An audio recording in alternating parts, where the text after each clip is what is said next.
Bagaimana kalau kita datang ke kuburan orang tua, kali kerabat, kemudian kita membaca Al-Fatihah. Baca Al-Fatihah nggak ada contoh. Al-Fatihah untuk orang mati nggak ada contoh dan nggak akan sampai. Imam Syafi'i mengatakan demikian. Sebagaimana dikatakan oleh Al-Hafidz Ibnu Katsir ketika menafsirkan ayat dalam surah An-Najm ayat 39, wa an laisa lil insani illa ma sa'a. Seseorang tidak akan mendapatkan apa yang diusahakan. Kata Ibnu Katsir bahwa Imam Syafi'i berpendapat bahwa nggak bisa orang mengirimkan bacaan atau pahala kepada orang, nggak bisa, nggak akan sampai. Masalah ibadah kembali kepada masing-masing orang. Jadi Al-Fatihah nggak sampai. Begitu juga yang lainnya, bacaan Al-Quran. Kadang-kadang orang sudah meninggal dibacakan Quran.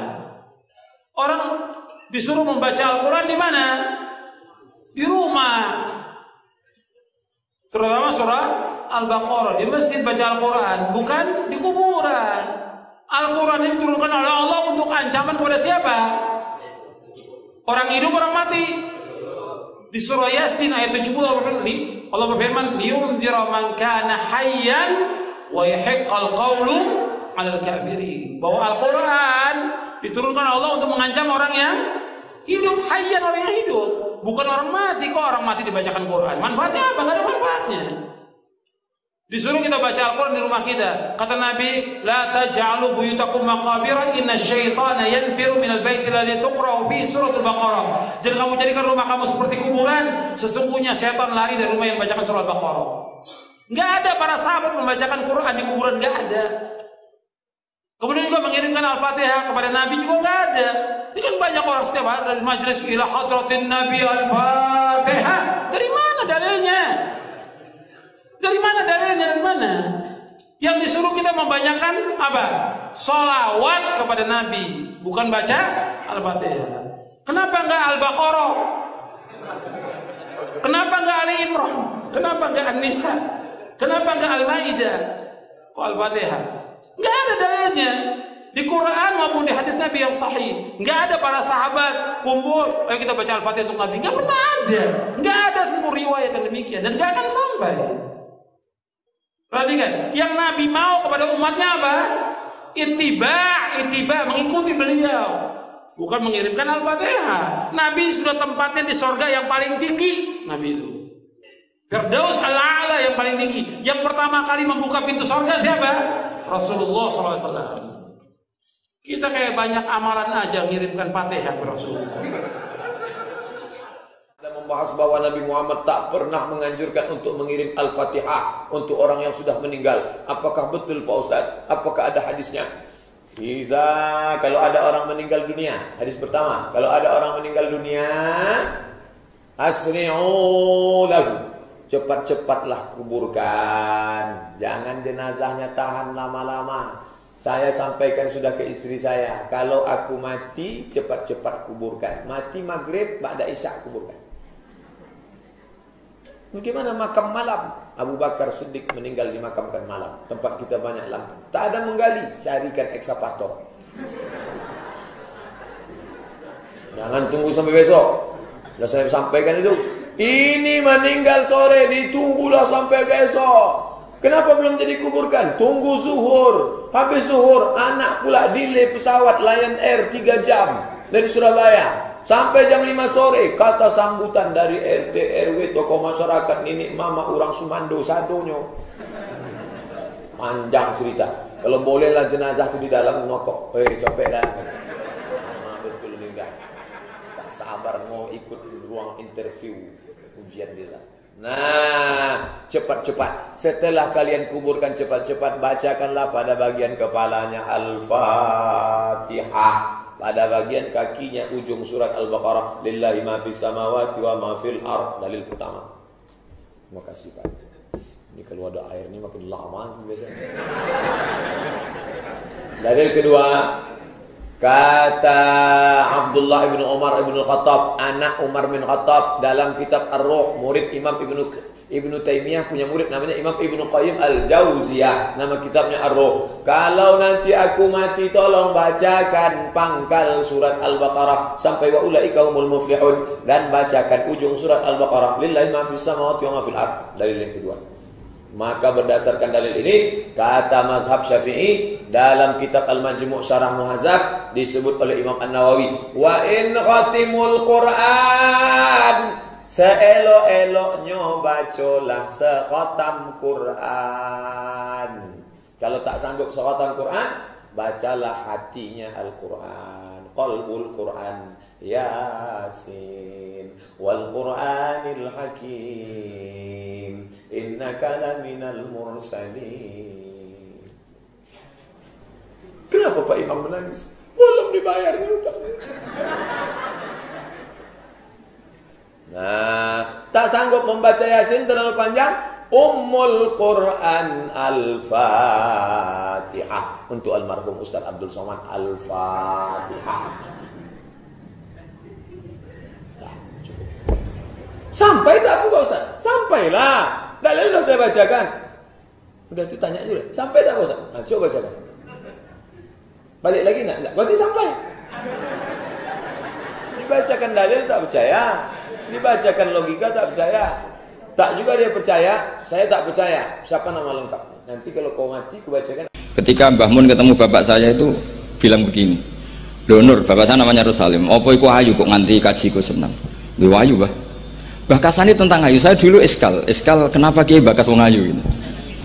Tapi setelah saya tambah alim, tambah tahu itu. Sampean harus ikrar memang tambah alim, paham itu artinya tambah alim. Akhirnya Mbah Mun cerita gini, nah aku kefikian malah jadi qadzaf.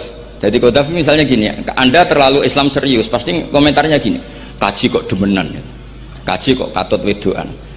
Serius tapi akhirnya menabrak satu aturan yang dilarang Allah SWT. Itu kalau kamu menuduh zina jadi qadzaf, kalau kamu bilang kaji kok katut wedok jadi suudzon. Maka bahasan yang netral adalah, lo ayu no kok nganti katut. Ayu bah, iya ya wajar, wong mesti katut wong ayu gitu. Itu filosofi. Jadi di balik guyon itu ada trik untuk menghindari ke fikih atau ke ketentuan fikih yang salah.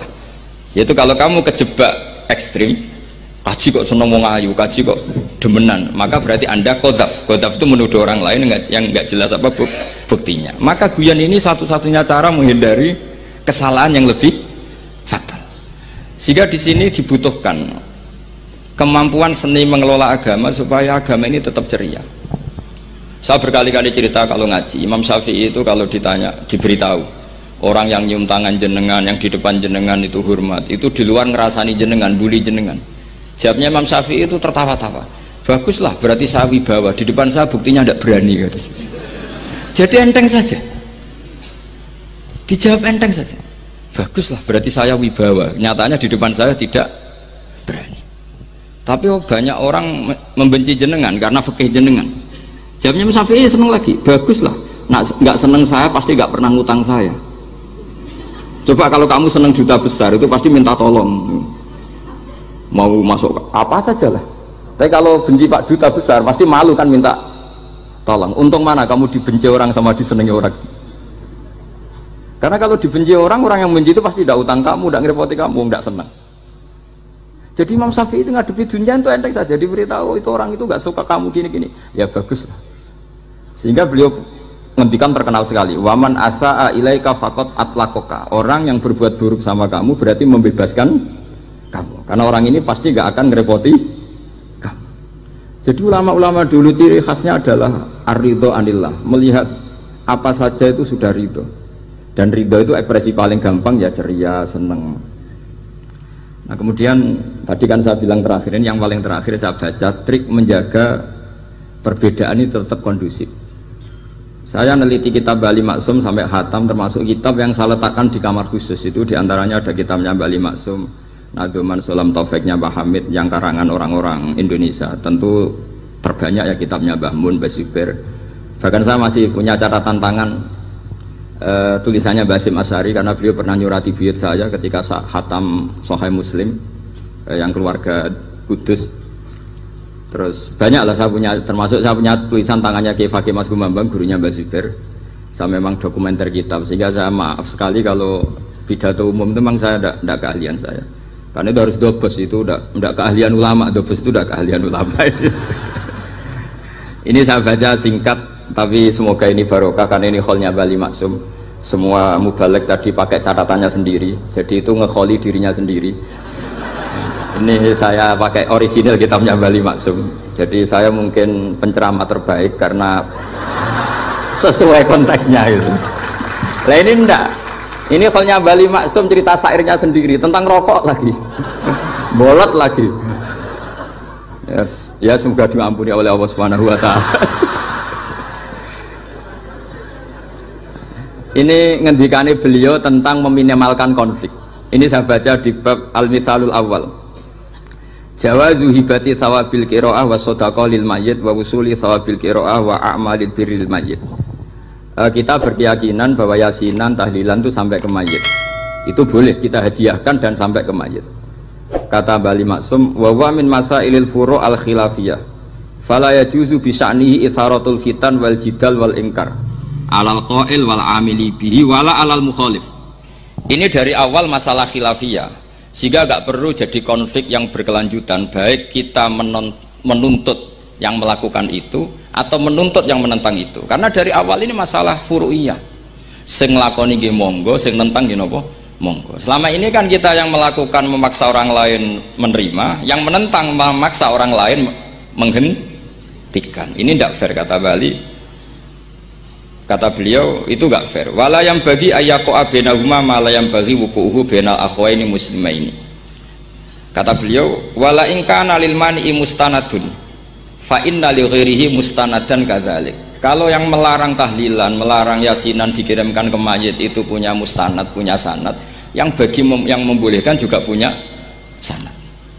Kalau ada kiai yang kalau pidato nangis itu sanadnya banyak dan benar, tapi yang uraan kayak Pak Duta Besar juga banyak. Semuanya ada sanad. Jadi kata beliau sederhana saja, kalau al-mani'un, orang yang menolak itu punya sanad, kita yang membolehkan juga punya sanad. Tapi kata beliau dengan enteng, dengan ceria, ini masalah furu'iyah, nggak perlu jadi itsaratul fitan wal jidal wal khisam. Kata beliau nggak perlu jadi perdebatan. Makanya pesan saya sama santri-santri kerap ya, sebetulnya masalah kita ini tercerabut dari ilmu. Coba dari awal Anda katakan yang tidak kunut itu Abu Hanifah, yang kunut itu Imam Syafi'i, maka melihat orang tidak kunut itu keren karena Al-Hanafi, pengikut mazhab Hanafi. Yang kunut juga keren karena pengikut mazhab Syafi'i. Tapi kita tidak, di zaman akhir kunut dan tidak kunut ini jadi politik identitas. Sehingga yang nggak kunut itu Muhammadiyah misalnya, yang kunut itu NU. Mana ada Basim Asy'ari sebagai mujaddid atau mujtahid yang mengharuskan kunut, atau Mbah Ahmad Dahlan yang melarang apa? Kunut. Wong dua beliau sama-sama pernah ngaji Syekh Khotib Minangkabau, pernah ngaji Mbah Mahfud ketika di Mekah. Jadi cobalah ilmu itu diperkuat sehingga kita mengatakan kunut adalah sunat menurut Imam Syafi'i, tidak sunat menurut mazhab Abu Hanifah. Sehingga enak sekali karena kita berdasar ilmu. Menyangkut sawabul qiraah atau sawabu amalil khairi, apakah sampai ke mayat apa enggak? Ini kata beliau, kata Mbah Ali Maksum, beliau justru menukil Ibnu Taimiyah yang notabene sering dipakai dalil para orang-orang sana. Saya tidak tahu itu orang sana itu, Pak Duta itu yang tahu itu. Itu kalau ini mirip kitab Said Muhammad. Jadi Said Muhammad itu kalau istidlal sering pakai Ibnu Taimiyah karena itu yang dipakai mereka. Tapi ternyata Ibnu Taimiyah, qala Ibnu Taimiyah innal mayyit yantafu bi qiraatil Qur'an kama yantafu bil ibadah al maliyah minas shadaqah wa nahwiha. Terus waqala Ibnu Qayyim fi kitabir ruh afdalu ma yuhda ilal mayyit as-shadaqah wal istighfar wa du'a lahu wal hajju anhu. Artinya gini, kita sekarang ini tidak pernah kayak Bali Maksum pakai dalil jawazu ihda lil mayyit itu berdasar Ibnu Taimiyah dan Ibnu Qayyim. Kita seakan-akan Ibnu Taimiyah itu orang yang pasti melarang itu, sehingga kita itu terus mengatakan sing nyunatno tahlilan ku sapa? Mbah Hasim atau Mbah Fakih atau siapalah, meskipun riwayat ini mukhtalifah dari Mbah Hasim. Pertanyaannya adalah terus kesannya yang membolehkan itu hanya kiai lokal itu, kiai nasional itu. Padahal zaman Bali sudah mengajarkan kita yang membolehkan ihda'u a'malil khairi ilal mayyit, yang membolehkan hadiah Yasin, Fatihah, tahlil ke mayit itu adalah orang sekaliber Ibnu Taimiyah dan Ibnu Qayyim. Sehingga adekan kita pakai ilmiah yang diterapkan Bali Maksum, kita ini merasa orang keren, orang global, orang yang keren lah. Karena guru-guru kita Bali Maksum, Mbah Hamid biasa mentahlili, Mbah Munawir semua mentahlili guru-gurunya. Di level ulama global ada Ibnu Taimiyah dan Ibnul Qayyim. Tapi karena kita tidak baca, seakan-akan tahlilan itu hanya tradisi lokal yang tidak di ACC, tidak disetujui ulama kelas internasional. Padahal di sini jelas diceritakan Ibnu Taimiyah berpendapat qiraatul Quran yang dihadiahkan ke mayit atau tahlil itu boleh. Jadi ini sangat penting supaya orang itu pakai tradisi ilmu.